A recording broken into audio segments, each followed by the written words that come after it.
지난주에 우리가 요한복음을 마치려고 하였습니다. 그런데 설교가 끝나고 나서 저는 더 나누고 싶어하는 마음을 하나님이 주셨다는 생각을 하게 됩니다. 특별히 오늘 본문에 있는 한 구절이 한 주간 동안 제 마음을 움직였습니다. 어떠한 죽음으로 하나님께 영광을 돌릴 것을 가리키십니다. 어떠한 죽음으로 하나님께 영광을 돌릴 것을 가리키십니다. 베드로가 어떻게 죽을 것이고 그리고 그 죽음은 하나님께 영광이 될 것이라는 것을 예수님께서 베드로에게 말씀해 주신 것입니다. 사실 우리는 잘 사는 것에 관심이 있습니다. 어려서는 재미있는 일을 어떻게 하면 할 수 있을까 생각하며 살아갑니다. 결혼하고 나서는 자녀들을 어떻게 키울 것인가, 어떻게 집을 마련할 것인가, 어떻게 준비된 은퇴를 할 것인가, 그리고 은퇴 이후에 나는 어떤 여유 있는 노후를 보낼 것인가. 우리는 항상 우리의 삶이 우리의 관심입니다. 죽음은 우리의 관심이 아닙니다. 죽음은 가까이 하고 싶지 않습니다. 그래서 의도적으로 죽음은 멀리 합니다. 그러나 우리가 생각해야 하는 것이 하나가 있습니다. 죽음은 그렇게 멀리 있는 것이 아닙니다. 제가 어느 날 장례식장을 간 적이 있는데 그 장례식장에는 나이가 드신 분들이 몇 분 돌아가셨지만 의외로 어린 사람, 청년의 죽음도 몇 분이 있는 것을 보고 대단히 마음이 아팠습니다. 삶을 우리 마음대로 계획할 수 없는 것처럼 죽음은 우리 마음대로 계획할 수 없습니다. 내 선택도 아니고 내가 원하지 않는다고 오지 않는 것도 아니고 내가 원하는 시간에 찾아오는 것도 아닌 거죠. 왜 죽음을 이야기하는가?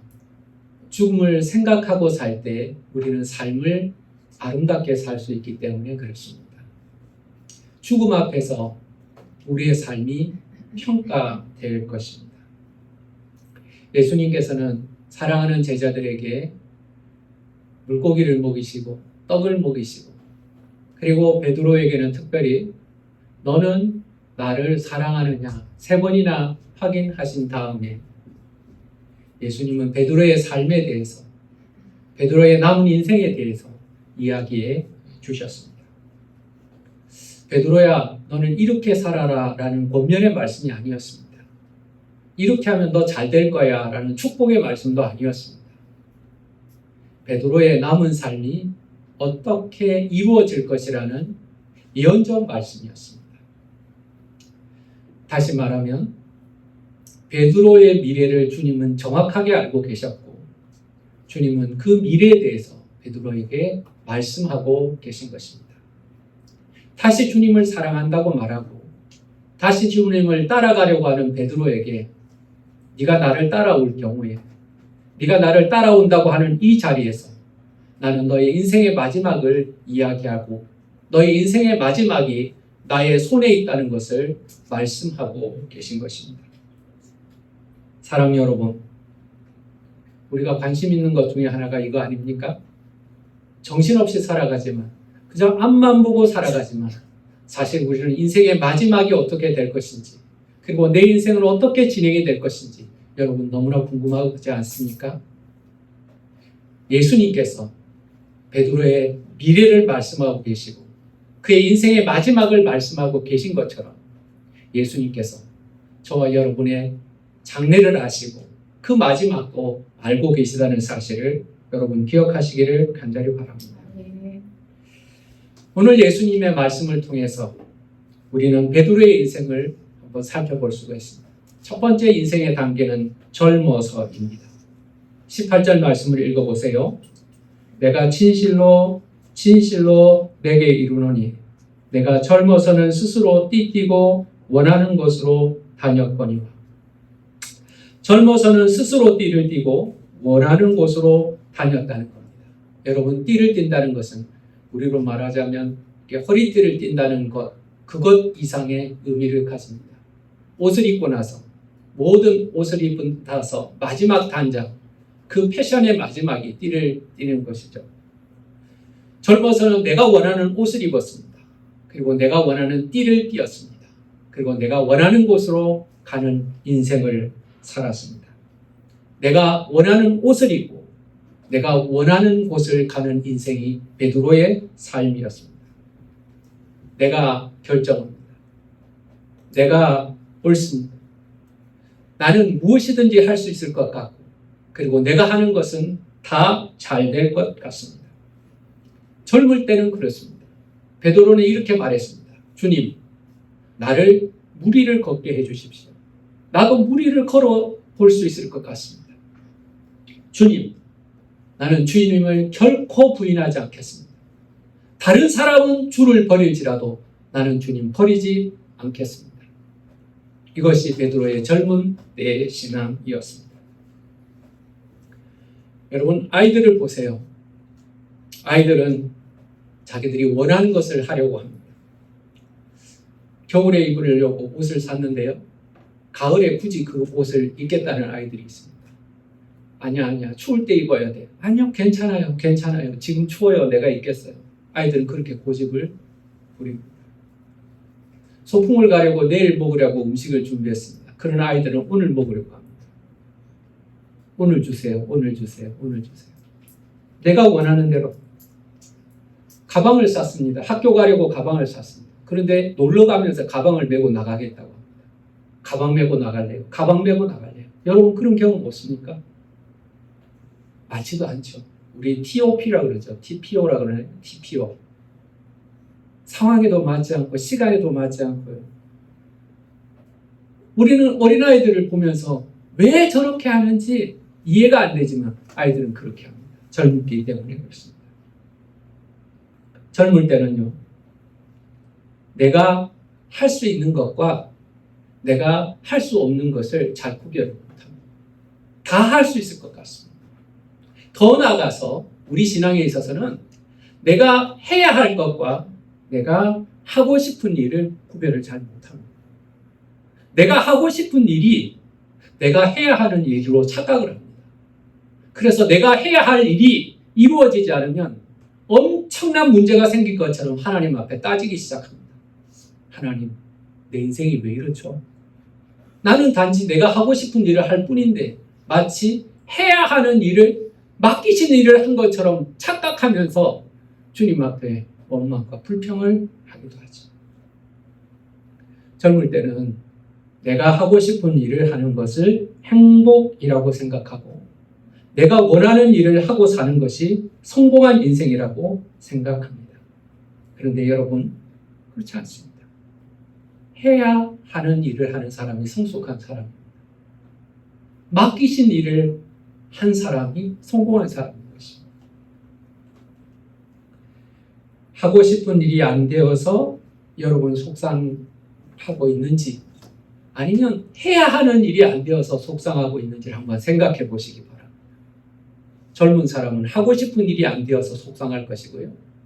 어른들은 성숙한 사람은 해야 하는 일이 안 되어서 속상하고 있을 것입니다. 그러나 더 성숙한 사람, 믿음의 사람은 맡기신 일이 안 되어서 속상해하고 있을 것입니다. 베드로는 이전에 자신을 몰랐습니다. 자기가 하고 싶은 일을 하면서 사는 것이 옳다고 생각하고 그리고 나는 할 수 있다고 생각하면서 무엇이든지 할 수 있다고 착각하며 살아가는 것이 자신의 삶이었습니다. 그러다가 이도저도 안 되면 물고기 잡으러 가야 되겠다고. 그런데 주님은 그 다음 단계의 인생을 말씀하고 계십니다. 늙어서의 인생입니다. 주님은 이제 베드로 이후의 삶을 말씀하십니다. 늙어서는 내 팔을 벌리리니 남이 내게 띠띠우고 원하지 아니하는 곳으로 데려가리라. 늙어서는 내 팔을 벌릴 것이라는 겁니다.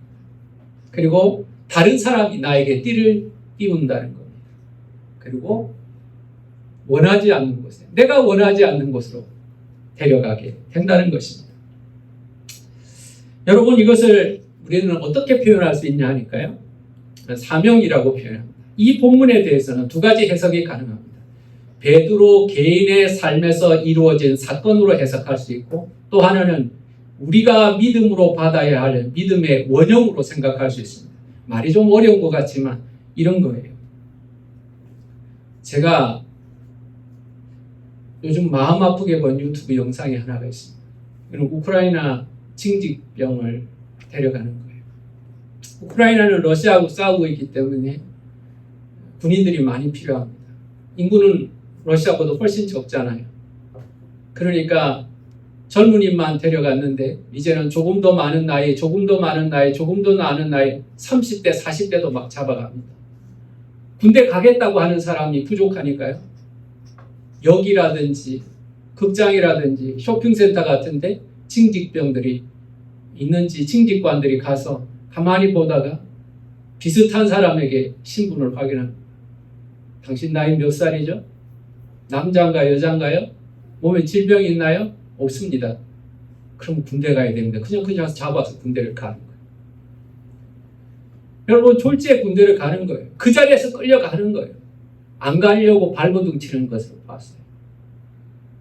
제가 그걸 보면서요, 원하지 않지만 해야 하는 일을 위한 갈등을 보았어요. 사명이라는 것이 그렇게 고통스럽다는 것을 알게 된 거죠. 팔을 벌린다는 게 뭘까요? 베드로가 팔을 벌린다고 말합니다.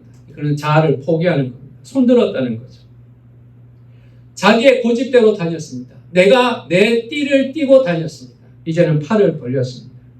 다른 사람과 비교하며 살았습니다. 나는 다른 사람보다 좀 나은 사람이라고 생각하며 살았습니다. 다른 사람은 주님을 버릴 수 있지만 나는 주님 안 버려요 라고 살았습니다. 그러나 이제는 손을 들었습니다. 내가 가고 싶은 데가 아니라 내가 가야 하는 곳으로 사람들이 나를 끌고 갑니다. 나를 필요로 하는 곳으로 사람들이 나를 끌고 갑니다. 어디로 갑니까? 원치 않는 곳입니다. 제가 영화를 하나 본 것이 있습니다. 어릴 때 봤던 영화지만 아직도 제 머리에 기억이 납니다. 코바디스라는 영화죠. 여러분, 그 내용은 이 성경의 내용이니까 어려울 것 없습니다. 그 영화에 보면 베드로가 로마의 한 거리를 이제 걸어가고 있습니다. 로마에서 로마 밖으로 나가는 아피아 도로라는 그 도로가 있습니다. 지금도 아피아 도로는 남아 있습니다. 힘이 빠진 베드로는 터벅터벅 걸으면서 로마 밖으로 걸어가고 있는데 길을 가던 베드로의 눈에 로마 쪽으로 걸어오는, 자기의 반대쪽에서 걸어오는 예수님이 눈에 보이는 겁니다. 예수님. 왜 로마로 가시려고 하죠? 예수님, 어디를 가십니까? 그 유명한 대목, 코바디스라는 말은 여기서 나옵니다. 코바디스 도미나이. 주님 어디로 가십니까? 라는 뜻입니다. 코바디스 도미나이. 예수님 어디로 가시죠? 예수님께서는 베드로에게 대답합니다. 에오로만 이테롬 크루시피기. 이 말이 무슨 뜻이냐니까 나는 십자가에 못 박히기 위해서 로마로 간다는 거예요. 이미 십자가에 못 박히신 예수님이었지만 베드로가 로마를 떠나서 도망가려고 할 때 예수님은 베드로에게 나타나셔서 내가 다시 로마의 십자가에 못 박히러 간다고 말씀하신 거죠. 베드로는 예수님 말씀을 듣고 부끄러웠습니다. 그리고 등을 돌렸습니다. 다시 로마로 들어가게 되어서 십자가에 못 박힌다는 내용의 영화였습니다. 그는 로마 밖으로 가고 싶었지만 그는 매였습니다. 그리고 다시 로마 안으로 들어가는 인생이 되었던 거죠. 사랑하는 여러분, 내가 원하는 띠를 띠고 내가 원하는 곳으로 가는 것이 사명이 아니라 원치 않는 띠를 띠고 원치 않는 곳으로 데려감을 당하는 그 사명의 신앙이 되어야 합니다. 사람이 아닌 하나님의 사명, 그리고 성령께서 나를 이끌어 가시는 신앙이 되어야 한다는 사실을 여러분 기억하시길 바랍니다. 내가 나를 이끌어 가는 것이 아니라 사명이 나를 이끌어 가는 삶, 성령께서, 하나님께서 나를 이끌어 가시는 삶이 성숙한 신앙이라는 사실을 우리는 기억해야 합니다. 예수님은 이제 마지막으로 한 가지 더 베드로에게 가르쳐 주십니다. 젊어서의 삶, 늙어서의 삶, 그리고 마지막 그의 죽음에 대하여 말씀하십니다. 어떠한 죽음으로 하나님께 영광을 돌릴 것을 가리키시니라. 우리는 보통 죽음을 실패라고 생각합니다. 죽음은 슬픔이라고 생각합니다. 죽으면 끝났다고 손을 들어버리죠. 아름다운 사람도 죽으면 버려집니다. 똑똑한 사람도 죽으면 버려집니다. 권력자들도 죽으면 더 이상 그를 두려워하지 않습니다. 그래서 우리는 죽으면 끝이라고 생각을 합니다. 죽음을 멀리하려고 하고 죽음을 생각하지 않으려고 합니다. 그리고 죽음을 준비하지도 않고 살아갑니다. 여러분, 우리는 그렇지 않습니까? 여러분, 만약 오늘 밤 주님께서 여러분을 부르신다고 할 때 나는 주님 앞에 나갈 준비가 다 돼 있습니까? 내일 주님께서 나를 부르신다고 할 때 나는 이 인생의 마무리를 잘할 수 있는 자신이 있습니까? 우리는 준비가 없이 살아가고 있습니다. 사랑 여러분, 죽음에는 여러 가지 의미를 담을 수 있지만 삶의 마침표로서 의미를 가질 수가 있습니다. 아름답게 살았지만 부끄럽게 죽는 죽음이 있고, 부끄럽게 살았지만 아름답게 죽는 신앙도 있습니다. 어떤 모양이든 여러분의 죽음은 여러분의 인생의 마침표가 될 것입니다. 그래서 중요합니다.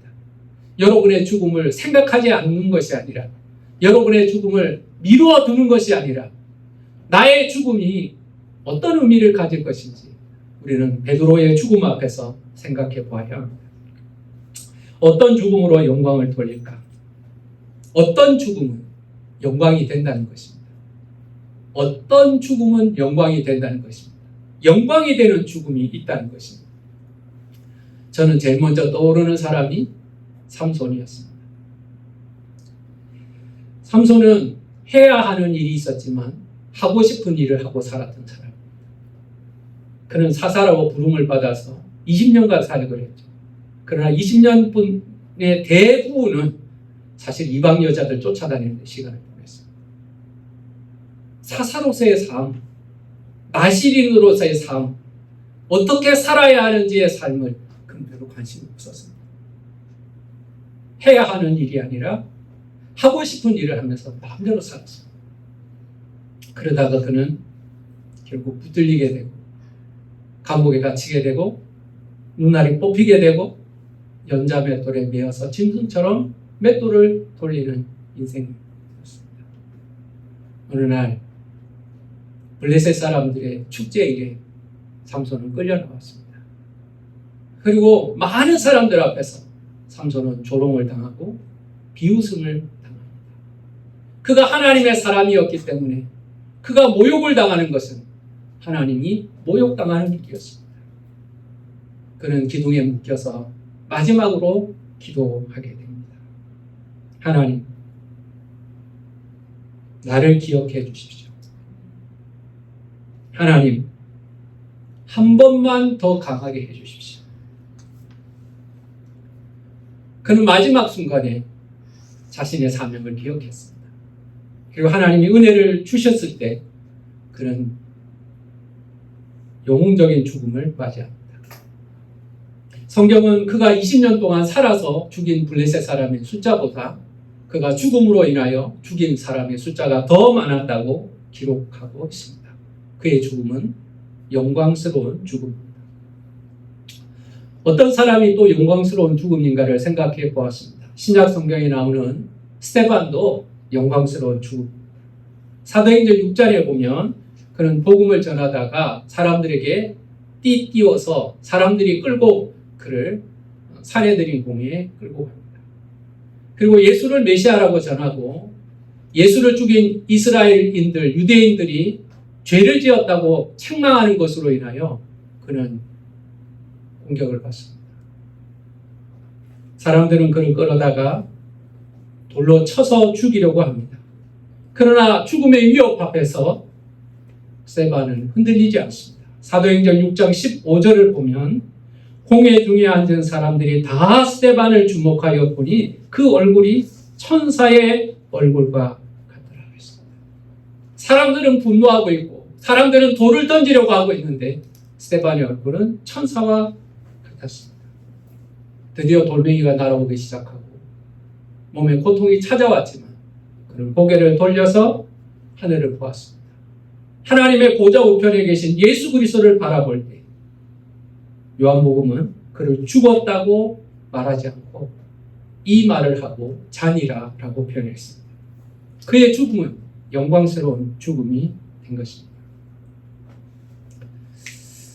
물론 베드로의 죽음도 영광스러운 죽음입니다. 그는 등을 돌려서 로마로 들어가게 되고 복음을 전하다가 마지막에 붙잡혀서 십자가에 못 박혀 죽게 되죠.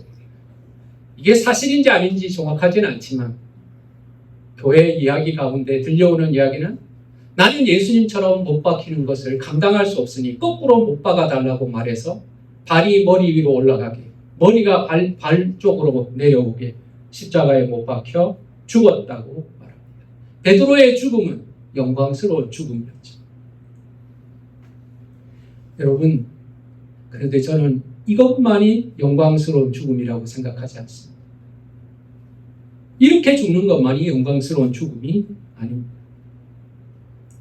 마지막까지 사명을 감당하고 주님 앞으로 가는 평범한 사람도 우리의 죽음이 영광이 될 수 있다는 사실을 기억하시기를 간절히 바랍니다. 나 살려달라고 죽지 않게 해달라고 발버둥 치고 소리 지르다가 죽어가는 것이 아니라 내 사명을 다 맡겼고 나는 사랑하는 주님의 품으로 간다고 고요하게 잠드는 사람이 있다면 이것도 주님으로 죽음으로 인한 영광일 겁니다. 세상이 끝난 것처럼 슬퍼하면서 울다가 인생을 마치는 것이 아니라 자, 이제 내가 하나님 나라에 가기 때문에 너희들 모두 믿음으로 살아가다가 하나님 나라에서 다시 만나자라고 유언하고 죽음을 맞이한다면 그는 영광스러운 죽음일 것입니다. 사도행전 9장을 보세요. 다비다라는 여자가 나옵니다. 이 다비다가 죽었을 때요, 과부들과 이웃들이요, 다비다를 살려달라고 간절하게 구합니다. 왜 그럴까요? 다비다는 아름다운 신앙을 가진 여인이었고 그의 죽음을 인정할 수가 없었기 때문에 그렇습니다. 그래서 다시 기도함으로 인하여 다비다가 살아나는 은혜가 있었던 것을 우리는 볼 수가 있습니다. 믿음의 유산을 남기는 죽음, 여러분의 부활의 소망을 확신하면서 잠드는 믿음, 이 모든 것이 하나님 앞에서 영광스러운 죽음이라는 사실을 여러분 기억하시기를 간절히 바랍니다. 베드로는 젊어서 스스로 띠뛰고 원하는 곳으로 다녔다고 말합니다. 우리는 이런 인생이 멋진 인생이라고 생각합니다. 내가 원하는 대로 내가 하고 싶은 일을 하고 내가 먹고 싶은 것을 먹고 입고 싶은 옷을 입으면서 아무도 방해하지 않는 내 마음대로의 삶을 사는 것을 행복이라고 생각할 줄 모릅니다. 그러나 여러분, 그 마지막에는 공황이 찾아오게 될 것입니다. 더 큰 자극과 더 큰 자극이 필요할 뿐입니다. 마지막 내 방법, 내 경험, 내가 원하는 삶을 살아간 이후에 나는 후회하는 인생을 살았다고 말할 수밖에 없을 것입니다. 신앙은 맡기는 겁니다. 여러분이 비행기를 타는 순간 여러분들이 어디로 가야 할지의 자유는 없어져 버립니다. 비행기가 어느 방향으로 날아가야 할지, 어떤 높이로 날아가야 할지, 어떤 속도로 날아가야 할지 여러분은 전혀 통제할 수 없습니다. 여러분은 띠인 자와 같습니다. 그렇다고 여러분이 슬퍼할까요? 여러분이 낙심할까요? 여러분들이 그 기장을 믿는다면 여러분은 염려하지 않을 겁니다. 이 비행기가 동쪽으로 가는지 서쪽으로 가는지 전혀 관심이 없을 겁니다. 주는 음식을 먹고 할 수 있는 일을 하면서 심지어는 잠도 자면서 이 비행기가 어디로 가는지도 모르고 여러분은 평화를 누릴 것입니다. 나는 자유롭지도 못하지만 여러분은 자유를 느낄 겁니다. 왜 그럴까요? 믿기 때문에 그렇습니다. 사랑하는 여러분, 주님께 붙들림을 받는 인생이 되시기를 간절히 바랍니다. 내가 내 띠를 띠는 인생이 아니라 주님의 사랑의 띠를 매는 인생, 주님이 사명의 띠가 나에게 매인 인생이 되시기를 간절히 바랍니다. 자유를 뺏긴 것이 아니라 주님께 붙들린 것이 되었다는 사실을 여러분 기억하시길 바랍니다. 번지 점프를 뛰는 사람 보십시오. 그 높은 곳에서 뛰어내릴 때 이 줄이 나의 자유를 방해합니다. 이 줄을 풀어주세요라고 말하는 사람이 있습니까? 미친 사람. 그 줄이 나에게 매였을 때 나는 비로소 안전한 거죠. 여러분, 내 마음대로의 삶을 살지 마십시오. 내가 원하는 대로의 삶이 결코 행복하지 않습니다. 주님께 붙들림을 받은 삶, 주님이 맡겨주신 사명의 삶을 사시기를 예수 이름으로 축원합니다. 죽음으로 영광을 돌립시다.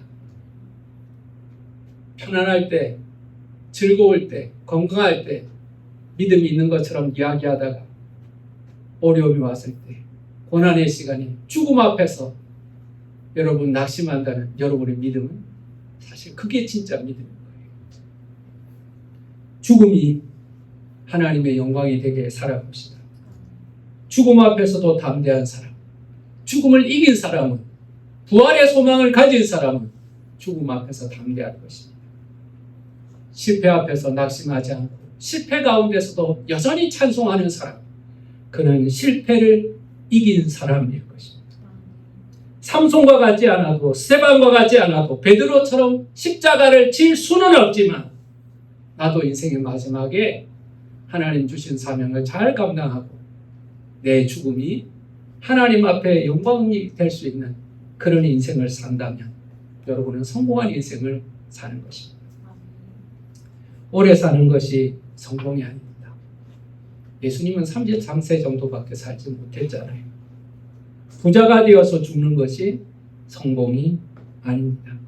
예수님께서 부자 되어 죽으라고 말씀하셨다면 부자 청년은 당장 따라 나왔을 것입니다. 내 힘으로 살던 삶에서 벗어나고 하나님의 손에 자신을 맡기는 삶, 내가 원하는 일을 하려고 하는 삶이 아니라 주님이 맡겨주신 사명의 삶, 삶의 마지막에 내 영광이 아니라 하나님의 영광이 드러나는 삶, 그런 삶을 사는 저와 여러분 되시기를 예수 이름으로 축원합니다.